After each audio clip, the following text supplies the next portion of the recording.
நான் தேவனுக்கு முன்பாக ஜீவனுடைய வெளிச்சத்திலே நடக்கும்படி என் ஆத்துமாவை மரணத்துக்கு என் காலில் இடதற்கும் தப்புவியாதிருப்பீரோ, நிச்சயமா என்னை தப்புவிப்பீர்.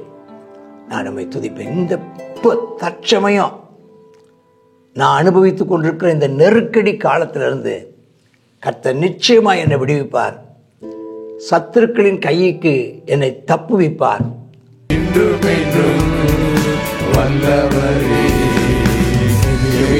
நீதானையா, இதுவரை உதவினீரே.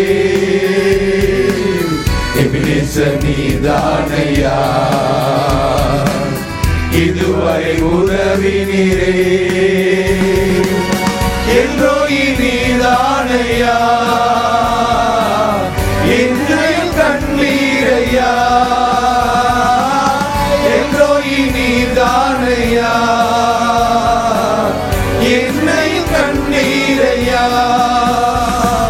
புகழ்கின்றேன் பாட்டு பாடி, புயல் நின்று ஓய்ந்தது, புது ராகம் பிறந்தது. புகழ்கின்றேன் பாட்டு பாடி, புயல் நின்று ஓய்ந்தது, புது ராகம் பிறந்தது. நன்றி அப்பா நல்லவரே, இன்றும் என்றும் வல்லவரே. நன்றி அப்பா நல்லவரே, இன்றும் என்றும் வல்லவரே. இன்றும் என்றும் வல்லவரே, இன்றும் என்றும்.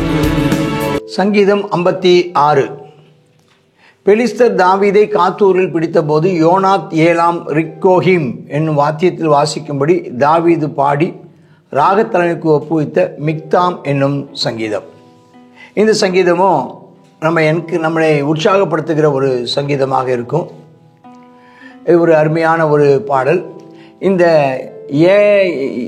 ஏலம் ரிக்கோஹிம் அப்படிங்கிற வார்த்தையை பற்றி சொல்லும்போது, ஒரு ஊமையான புறா, அதாவது மாட்டிக்கொண்டதான ஒரு புறா தன்னை விடுவிப்பதற்காக முயற்சி எடுக்குது. முயற்சி பலிக்கலைங்கும்போது அப்படியே தன்னை, அதாவது சத்துருவின் கையிலையும் அமைதியாக இருப்பது போல், எப்படி இயேசு கிறிஸ்து பிலாத்துக்கு முன்னால் அமைதியாக இருந்தாரோ, சத்தமிடாத இருக்கிற ஆட்டுக்குட்டியை போல அப்படின்னு சொல்கிற மாதிரியே புறாவுக்கும் அதே மாதிரி ஒரு சுபாவம். அது யாருக்கும் கெடுதல் பண்ணாது, அதுக்கு விஷம் கிடையாது. அதுவும் சில நேரங்களில் எதிராளி பிடிச்சா கூட கொஞ்சம் அமைதியாக இருக்குமா. அது மாதிரி மௌனமாக இருக்கிற, அதாவது பெரிய பிரச்சனை, தேவனே எனக்கு இறங்கும், மனுஷன் என்னை விழுங்க பார்க்குறான், நாள்தோறும் போர் செய்து என்னை ஒடுக்குகிறான். அப்போ இந்த சம்பவம் என்னன்னு கேட்டிங்கன்னா, தாவீதுக்கு பயந்து ஓடி ஒழிகிறாரு. யார்? தாவீது. ஆமாம், சவுலுக்கு பயந்து. அப்போ சவுலுக்கு பயந்து ஓடி ஒழிகிற நேரத்தில் அவர் பெலிஸ்தருடைய கையில் மாட்டிக்கிறார். அவங்க கொண்டு போய் என்ன செய்கிறாங்கன்னா, அந்த ராஜாவுடைய அரண்மனை கூட்டு போயிடுறாங்க. அங்கே போன உடனே இவன் தான் கோலியாத்தை ஜெயித்தவர் அப்படின்னு சொன்ன உடனே இவன் என்ன செய்கிறான்னா, அங்கே தன்னுடைய வாயில் எச்சை முறை பண்ணி தன் தாடியில் எச்சியெல்லாம் வடித்து அந்த கதவை நிலையை கீறுற மாதிரி ஒரு மென்டல் மாதிரி என்ன செய்கிறான், இவன் நடிக்க ஆரம்பிக்கிறான். அப்போ அதை பார்த்துட்டு, இங்கே என்னையா அவங்க பைத்திய சாஸ்திரம் பண்ணுறதுக்கு வேறு ஆள் இல்லையா, இவனை கொண்டாந்துட்டிங்களே அப்படின்னு சொல்லி அவனை அங்கேருந்து துரத்தி விடுற மாதிரி துரத்தி விட்டுறாங்க. இதுதான் அங்கே நடக்கிற ஒரு சம்பவம். அப்போ இதை குறித்து தான் 1 சாமுவேல் புஸ்தகம் 21ஆம் அதிகாரத்தில் நாம் இந்த விஷயத்தை குறித்து நாம் அங்கே பார்க்குறோம். இந்த நேரத்தில் இதைத்தான் இவர் என்ன செய்கிறாருன்னா, சங்கீதத்தில் ஒரு ஜெப பாடலாக அவர் பாடுகிறார். எனக்கு ஒவ்வொரு நாளும் யுத்தம், ஒவ்வொரு நாள்தோறும் யுத்தம். எப்படி இருக்கும்? ஒரு நாள் கூட நிம்மதி இல்லை, நாள்தோறும் யுத்தம். என் சத்துருக்கள் நாள்தோறும் என்னை விழுங்க பார்க்குறாங்க. அப்போ உன்னதமானவரே, எனக்கு விரோதமாக அலங்கரித்து போர் செய்வங்க நிறைய பேர். ஆனாலும் அங்கே 2ஆம் வசனத்தில் ஆனாலும் இல்லை, நான் அதை சேர்த்து சொல்கிறேன். ஆனாலும் நான் பயப்படுற நாளில் உண்மை நம்புவேன். நல்லா நீங்கள் சந்தோஷமாக சொல்லுங்கள், நம்பிக்கையோடு சொல்லுங்கள். நான் பயப்படுற நாளில் உண்மை நம்புவேன். தேவனை முன்னிட்டு அவருடைய வார்த்தையை நான் புகழுவேன். தேவனை நம்பி இருக்கிறேன், நான் பயப்பட மாட்டேன். மாம்சமானவன் எனக்கு என்ன செய்வான்? கர்த்தரின் பட்சத்தில் இருக்கிறார், மனிதன் எனக்கு என்ன செய்வான்? ஹல்லேலூயா. கர்த்தர் நீங்கள் பார்த்தீங்கன்னா நிறைய இந்த சங்கீதங்களை பவுல் அப்போஸ்தலன் எடுத்தாண்டிருப்பார். நிறைய சங்கீதத்தில் வர்ற நிறைய வார்த்தைகளை நம்ம நிருபங்களில் பார்க்குறோம். சங்கீதத்தில் இருக்கிற நிறைய வார்த்தைகளை இயேசு கிறிஸ்துவனுடைய மத்தேயு, மார்க்கு, லூக்கா, யோவான் இயேசு கிறிஸ்து வாழ்க்கை வரலாறுல பார்க்கலாம். மாம்சமானவன் எனக்கு என்ன செஞ்சிருவான் அப்படின்னு சொல்கிறான். நான் கர்த்தரை புகழுவேன், நான் எப்போதும் அவர் துதி எப்போதும் என் வாயில் இருக்கும், நான் அவரை நம்பி இருக்கிறேன். நித்தமும் என் வார்த்தைகளை புரட்டுறாங்க. நான் என்ன பேசினாலும் அதில் ஒரு தப்பு கண்டுபிடிக்கிறாங்க. நான் என்ன பேசினாலும் அதில் ஒரு குறை கண்டுபிடிக்கிறாங்க. எனக்கு தீங்கு செய்வது தான் அவங்க முழு எண்ணமாக இருக்குது. எனக்கு எப்படியாவது எனக்கு விரோதமாக தீங்கு செஞ்சுட்டே இருக்காங்க. அவங்க ஏகமாக கூடி வர்றாங்க, பதிவு இருக்கிறாங்க. என் பிராணனை வாங்க விரும்பி என் காலடியை தொடர்ந்து வர்றாங்க. அவர் நான் எங்கெல்லாம் போகிறேன்னு கேட்டு விசாரித்து ஆளை வச்சு பார்த்து என் பின்னாலேயே வர்றாங்க. அவர் தங்கள் அக்கிரமத்தினாலே தப்புவார்களோ, தேவனே கோபம் கொண்டு ஜனங்களை கீழே தள்ளு, எனக்கு விரோதமாக இருக்கிற ஜனங்களை கீழே தள்ளுப்பா, என் அலைச்சல்கள் உமக்கு தெரியும், என் கண்ணீர் எங்கள் துருத்தியில் வையும்ப்பா, என் அலைச்சல்களை நோட்டில் எழுதி வச்சுக்கோங்கப்பா, என் கண்ணீரை துருத்தியில் பிடிச்சி வச்சுக்கோங்கப்பா, எனக்கு தெரியும், அதில் நீ அறிஞ்சிருக்கிறீங்க. அன்பு சகோதரா, அன்பு சகோதரி, கர்த்தர் உன் அலைச்சல்களை அறிந்திருக்கிறார், உன் கண்ணீரை அறிந்திருக்கிறார், உன் மன உளைச்சல்களை அறிந்திருக்கிறார். சொல்லுங்க, நான் நோக்கி கூப்பிடும் நாளில் என் சத்துருக்கள் பின்னிட்டு திரும்புவார்கள், தேவனின் பட்சத்தில் இருக்கிறார் என்பதை அறிவேன். இந்த ரெண்டையும் சேர்த்தான் சொல்றார். கர்த்தரின் பட்சத்தில் இருக்கிறார், மாம்சமானவன் எனக்கு என்ன செய்வான்?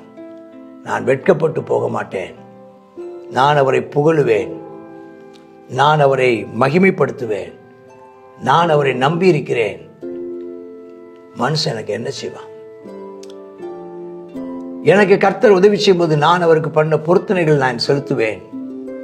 நான் தேவனும் முன்பாக ஜீவனோடைய வெளிச்சத்திலே நடக்கும்படி என் ஆத்துமாவை மரணத்துக்கு என் காலில் இடதற்கும் தப்புவியாதிருப்பீரோ, நிச்சயமா என்னை தப்பு வைப்பேர், நான் நம்மை துதிப்பேன். இந்த தற்சமயம் நான் அனுபவித்துக் கொண்டிருக்கிற இந்த நெருக்கடி காலத்திலிருந்து கர்த்தர் நிச்சயமா என்னை விடுவிப்பார். சத்துருக்களின் கைக்கு என்னை தப்புவிப்பார். சத்துருவின் கையில என்னை விழ பண்ண மாட்டார். கர்த்தரை ஸ்தோத்திரம் பண்ணுங்க. ஆமேன், ஆமேன். கர்த்தர் உங்களை ஆசீர்வதிப்பாராக.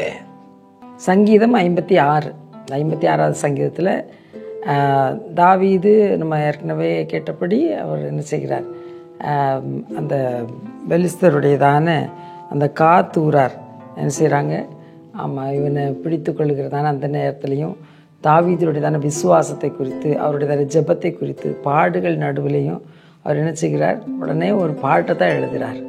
இப்படிப்பட்டதான சூழ்நிலை நமக்கு வந்தால் நம்ம எப்படி இருப்போன்றது தெரியல. அந்த நேரத்தில் சொல்கிறாரு, ஆண்டவரே நாள்தோறும் போர் செய்து ஒடுக்குறாங்க, மாம்சமானவன் எனக்கு என்ன செய்ய முடியும் அப்படின்னு சொல்லிட்டு மனுஷர் எனக்கு என்ன செய்கிறாங்க, பதிவிருக்கிறாங்க, என் பிராணனை வாங்க தேடுறாங்க, என் காலடிகளை என்ன செய்கிறாங்க, தொடர்ந்து வருகிறார்கள் அப்படின்னு சொல்லிட்டு சொல்கிறாரு. நான் பயப்படேன். ஆமாம், நான் பயப்படுற நாளில் நான் கர்த்தரை நம்புவேன், நான் தேவனை நம்பி இருக்கிறேன், நான் பயப்படவே மாட்டேன் அப்படின்னு சொல்லிட்டு சொல்கிறார். நான் உண்மை நோக்கி கூப்பிடுற நாளில் என் சத்துருக்கள் பின்னிட்டு திரும்புவார்கள், அவன் தேவன் என் பட்சத்தில் இருக்கிறார், நான் பயப்படேன். அவன் இந்த நாளிலும் எந்த சூழ்நிலையானாலும் அவன் தேவன் நம்முடைய பட்சத்தில் இருக்கிறார். ஆகையினால எதுவாக இருந்தாலும் தாவீதுக்கு உதவி செய்த தேவன் நமக்கு உதவி செய்ய போதுமானவராக இருக்கிறார். நம்ம இந்த நாளில் சொல்லுவோமா, நான் பயப்படேன், மனுஷன் எனக்கு என்ன செய்வான், ஆமேன், கர்த்தர் என் பட்சத்தில் இருக்கிறார். ஆமேன். நம்ம ஜெபம் பண்ணுவோம். கர்த்தாவே ஸ்தோத்திரப்பா, எல்லா இக்கட்டுகளிலும், எல்லா ஆமேன் பாடுகள் நிறைந்த சூழ்நிலையிலும் கர்த்தாவே அப்பா நீர் எங்கள் பட்சத்தில் இருக்கிறபடியால் உமக்கு நன்றி செலுத்துகிறோம். கர்த்தாவே நாங்கள் பயப்படுகிற நாளில் உங்களை நம்புவோம்ப்பா. கர்த்தாவே நீரே எங்கள் பலனும் எங்களுடைய அப்பா நம்பிக்கையுமா இருக்கிறீரப்பா. கர்த்தாவே ஸ்தோத்திரம் அப்பா. ஆமென் ஆண்டவரே. கர்த்தாவே உம்மை நோக்கி நாங்கள் கூப்பிடுகிற நாளில் நீர் எங்களுக்கு உதவி செய்வீர். நாங்கள் கூப்பிடும் பொழுது சத்துருக்கள் பின்னிட்டு திரும்பி அவர்கள் கர்த்தாவே அப்பா ஓடி போவார்கள் அப்பா. நாங்களோ உம்முடைய செட்டைகளின் நிழலில் அடைக்கலம் போகுவோம்ப்பா. நீர் எங்களை பாதுகாத்து கொள்வீர். அப்படியே உம்முடைய பிள்ளைகளை பாதுகாத்து கொள்ளும் கர்த்தாவே. உண்மையே நம்பி இருக்கிறோம் அப்பா. உம்முடைய கிருபை எங்களோடு இருக்கட்டும். இயேசுவின் நாமத்தில் ஜெபிக்கிறோம் நல்ல பிதாவே. ஆமென். ஆமென்.